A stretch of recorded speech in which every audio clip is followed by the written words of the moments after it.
மேற்பட்ட 15,000 கோடிக்கு மேற்பட்ட டெண்டர் வேல்யூ உள்ள ஒரு 4,300 டெண்டர்களுக்கு மேல அவசர கதியில ஒரு டெண்டர் ஒண்ணுன்னா அதுக்கான ப்ராசஸ் இருக்கு.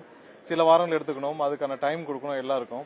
3 நாட்கள்ல கூட ஒரு சில டெண்டர்கள் வந்து அரசாணை வெளியிடப்பட்டுள்ளது. இது ஏதோ இவ்வளவு அவசரமா இவங்க வெளியிடுறத பார்த்தா ஏதோ அவசரமா இவங்க கமிஷன் வாங்கி விட்டு அவசர கதியில இந்த தேர்தலோட ஓடுற மாதிரி தான் இருக்கு. திமுகவுக்கு நல்லாவே தெரியும் இத்தோட இவங்க ஆட்சிக்கு வரப்போவதில்லை, இனிமேல் அவங்க ஆட்சிக்கு வரப்போவதில்லை நல்லா தெரியும். அதனால கிடைச்ச வரைக்கும் சுருட்டிட்டு ஓடலான்னு பாக்குறாங்க. இந்த 15,000 கோடியில 20% வச்சாலுமே எத்தனை ஆயிரம் கோடி உங்களுக்கு கமிஷன் கிட்டத்தட்ட 2,500 கோடிக்கு மேல கமிஷன் உங்களுக்கு தெரியும். இதுல இவர்கள் திமுகவினர் இவ்வளவு அவசரமாக இன்னும் இடைக்கால பட்ஜெட் நாளைக்கு தான் தாக்கல் செய்யறாங்க. அதற்கு முன்னராவே இவ்வளவு டெண்டர்களை வெளியிட்டுள்ளாங்க. நெடுஞ்சாலைத்துறைக்கு பாத்தீங்கன்னா 2,000 கோடி அளவுக்கான டெண்டர் வந்து முன்னாடியே, அதாவது பட்ஜெட்டுக்கு முன்னாடியே அலோகேட் பண்ணி கொடுத்திருக்காங்க. இது எல்லாமே ஏதோ முறைகேடு செய்யறதுக்காக ரொம்ப அவசரமா கொடுக்கப்பட்ட மாதிரி தெரியுது. சென்னை மாநகராட்சியா இருக்கட்டும் 4,000 கோடி டெண்டரை வந்து ஒரு 10 நாள்ல கொடுத்து முடிச்சிருக்காங்க. சென்னை மாநகராட்சி, ஊரக உள்ளாட்சித்துறை, நகர்ப்புற உள்ளாட்சித்துறை, இது மின்சார வாரியம், அப்படி எல்லா துறைகளிலும் அவசர கதியில் 15,000 கோடிக்கு மேல இந்த ஒரு மாதத்துக்குள்ள 10-20 நாளுக்குள்ளே கொடுத்து முடிச்சிருக்காங்க. அனைத்தும் பத்திரிகை செய்தியில வந்திருக்குது. இதுல ஒரு விஷயம் என்ன எல்லாருக்கும் சொல்லிக்கிற விரும்புறோம்னா, இத்தோட இவர்கள் திமுகவினர் ஆட்சிக்கு வரப்போவதில்லை. அடுத்த ஆட்சி எங்களுடைய தலைவர் தலைமையிலான ஆட்சி மட்டும்தான். ஆனா இதுல கான்ட்ராக்ட்ல யார் யார் இந்த நிறுவனங்கள் எடுக்கிறார்களோ முறைகேடாக கொடுக்கப்பட்ட அனைத்து டெண்டரும் அடுத்த வர ஆட்சியில கண்டிப்பாக ரத்து செய்யப்படும். இவர்கள் வேணா கமிஷன் வாங்கிட்டு ஓடி போயிடலாம். ஆனா அடுத்த ஆட்சி வந்தவுடன் நடுவில் இருக்கிற இந்த மாதிரி கான்ட்ராக்டர்கள் நிறுவனங்கள் மாட்டிக்கொள்ள கூடாது. இவர்கள் வேணால் பணத்தாசையில உங்களை எல்லாரும் மாட்டி விட்டுட்டு போயிருவாங்க. ஆனால் தயவு செய்து இந்த டெண்டர் எடுக்கும் நிறுவனங்கள் அனைவரும் கொஞ்சம் முறையாக பின் அரசு இதுவரைக்கும் என்னென்ன நீதிமன்றங்கள் எல்லாம் கொடுத்திருக்காங்களோ, என்னென்ன அரசு துறையில என்னென்ன வழிகாட்டுதல் இருக்கோ அதை பின்பற்ற வேண்டும் என்று கேட்டுக்கொள்கிறோம். அடுத்த வரப்போற ஆட்சியில் இவர்கள் வரமாட்டோம் என்று தெரிந்து இருக்கிற வரை சுருட்டிட்டு போற அளவுக்கு இருக்கிறாங்க.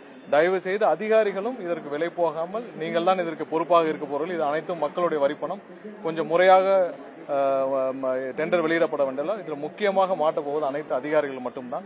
அதனால் அனைவரும் இதில் திமுகவிற்கு உடந்தையாக இல்லாமல் மக்களுக்காக செயல்பட வேண்டும் என்று கேட்டுக்கொள்கிறோம். இல்ல, உதயநிதி வந்து அந்த குடும்பத்துல பிறக்கலன்னா இன்னைக்கு வந்து ஒரு கவுன்சிலர் கூட ஆயிருக்க முடியாது. திமுக ஒரு ஒன்றிய செயலாளர் கூட உங்களுக்கே தெரியும். இன்னைக்கு உதயநிதி மாதிரி ஒருத்தர் வந்து அந்த குடும்பத்துல மட்டும் இல்லைன்னா ஒன்றிய செயலாளர் பதவி கூட கொடுத்துக்க மாட்டாங்க. அதாவது அவங்க அப்பாவே ஒரு பொம்மை முதல்வர். வீட்டுல இருப்பாங்களே இந்த பெரியவங்க போலன்னா வீட்டுல இருக்க பையனை ஒரு கல்யாண காதுக்கு அனுப்பி வைப்பாங்க. அந்த மாதிரிதான் உதயநிதி வந்து அவங்க அப்பா போக முடியாத பங்கனுக்குலாம் போய் ரிப்பன் வெட்டுற வேலைக்கு ஒரு போஸ்டிங்கை கிரியேட் பண்ணி அதுக்கு ஒரு 2 IAS ஆபீசரை போட்டு அதுக்கு 2 துறையை கொடுத்து இதுவரை அவர் இந்த 4.5 வருஷத்துல அவர் அமைச்சராக 3 வருஷத்துக்கு மேல இருக்கிறாரு. அவர் துறையில உட்கார்ந்து அவரோட துறையோட செக்ரட்டரிட்ட மீட்டிங்காவது போட்டிருக்காரா? இது வரைக்கும் ஏதாவது செஞ்சிருக்கிறாரா? அவருக்கான கடைசி வரைக்கும் கத்துக்குட்டியா தான் இருக்கிறார் உதயநிதி. அவர் எதையும் கத்துக்க போவதும் இல்ல. யாராவது உட்கார்ந்து தினமும் நாய் கூட விளையாண்டு போட்டோ போட்டுட்டு இருப்பாங்களா ஒரு அமைச்சர், அதுவும் துணை முதல்வர்? அவருக்கு எந்த இன்ட்ரெஸ்டும் கிடையாது. அதான் வந்து சொல்றோமே, அந்த குடும்பத்தில் பிறக்கவில்லை என்றால் அந்த திமுக ஒன்றிய செயலாளர் போஸ்ட் கூட கிடைச்சிருக்காது உதயநிதிக்கு. அதான் போன வாரம் எங்களுடைய தலைவரும் சொல்லியிருந்தால், சொந்தமாக கட்சி ஆரம்பிக்காமல் யாரோ ஆரம்பித்த கட்சி, அண்ணா கஷ்டப்பட்டு ஆரம்பித்த கட்சியில் இன்னைக்கு போய் அறிவாலயத்துல போய் உட்காந்து அவர் பாட்டுக்கு ஜாலியா இருக்கிறாரு.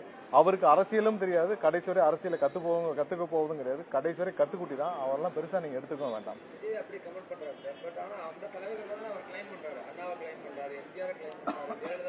அதாவது அண்ணாவை மறந்தது திமுக தான், அடுத்து அதிமுக. இன்னைக்கு இருக்கிற யாராவது அண்ணாவை பற்றி பேசியிருக்காங்களா? அண்ணா கஷ்டப்பட்டு ஆரம்பிச்ச கட்சி. அண்ணாவிற்காகத்தான் அன்னைக்கு ராஜாஜி அந்த கூட்டணியே அமைச்சார். அண்ணாவிற்காகத்தான் எம்ஜிஆர் அந்த திமுகவை ஆட்சிக்கு கொண்டு வரணும்னு பாடுபட்டார். இது எல்லாம் அண்ணாவிற்காக நடந்தது. அவர் ஆட்சிக்கு வந்தவுடன் மற்றவர்கள் இது எல்லாருக்கும் தொண்டர்களுக்கான கட்சியா இருக்கணும்னு சொல்லிட்டு தான் உடனே ரிசைன் பண்ணிட்டு அடுத்தது நெடுஞ்செழியன் பல பேரை அவர் பரிசீலித்தார். நடுவில் புகுந்து எம்ஜிஆர் துணையுடன் ஆட்சியை கைப்பற்றினார் கருணாநிதி அவர்கள். ஏதோ வீடு வாடகைக்கு பிடிச்சிட்டு அந்த வீட்டையே சொந்தமாக்கி வாங்கலாம், அது மாதிரி அந்த குடும்பம் வந்து திமுகவை சொந்தமாக்கி கொண்டது.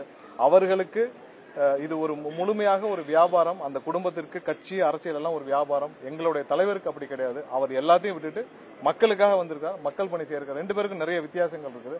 அவர்களை பற்றி நம்ம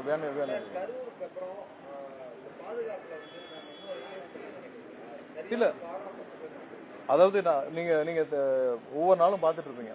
4,998 பேருக்கு கீழே தான் நாங்க வந்து போன தடவை கூட்டமே உள்ள அனௌன்ஸ் பண்ணிருந்தோம்.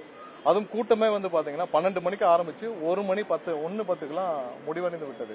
எல்லா விதமான பாதுகாப்பு செஞ்சிருந்தோம். இவ்வளவு பெரிய பாதுகாப்பு ஏற்பாடுகள் கிட்டத்தட்ட 30க்கும் மேற்பட்ட டாக்டர்கள், மினி கிளினிக் எல்லாம் வச்சு ஏற்பாடு செய்து எந்த கூட்டத்தையாவது நீங்க போய் பார்த்து பாருங்க, ஏதாவது ஒரு அரசியல் கட்சி கூட்டம் இருக்கான்னு சொல்லிட்டு. கண்டிப்பாக ஒவ்வொரு இடத்திலும் மக்கள் பாதுகாப்பிற்காக நாங்கள் முனைப்போடு செயல்பட்டு வருகிறோம். மற்றபடி கண்டிப்பாக இது தொடரும். மக்களுக்கான பாதுகாப்பை முன்னுரிமை கொடுத்து நாங்கள் செய்வோம்.